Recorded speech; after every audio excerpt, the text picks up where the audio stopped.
তারেক রহমান দেশে যায়নি এখন পর্যন্ত।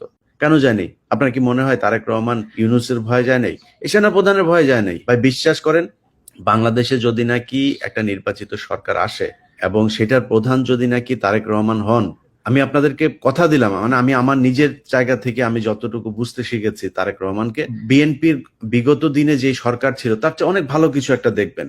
আমি আপনাদেরকে কথা দিলাম, যদি নাকি খারাপ কিছু দেখেন, যদি অন্যরকম কিছু হয়, লুটপাট হয়, তারেক রহমান বিদেশি কোনো শক্তির হয়ে কাজ করে, আমি বললাম আমি ফার্স্ট পার্সন হব যে কিনা আপনাদের সাথে দাঁড়াবো, তারেক রহমানের বিরুদ্ধে দাঁড়াবো। কিন্তু আমি এখন পর্যন্ত তারেক রহমান সম্পর্কে, তারেক রহমানের এখনকার যেই তার চিন্তা ভাবনা, তার যেসব মানুষজনের সাথে তিনি এই রাষ্ট্র নিয়ে কথা বলেন, আমি সেটা থেকে আপনাদেরকে বলছি যে তারেক রহমান একটা ভালো কিছু আপনাদের সামনে। এখন আপনি যে বিএনপি কে দেখছেন, বিএনপি এরকম থাকবে না, বিশ্বাস করেন, এরকম থাকবে না। বিএনপির অনেক নেতা আছে যাদের উপরে তারেক রহমানের শতভাগ কর্তৃত্ব নাই, যে কারণে অনেক কিছু তিনি করতে পারছেন না। চাইলেও অনেক ব্যাপারে তিনি এখন নিশ্চুপ থাকছেন, তিনি দেশে ফিরলে সেটা দেখতে পারবেন।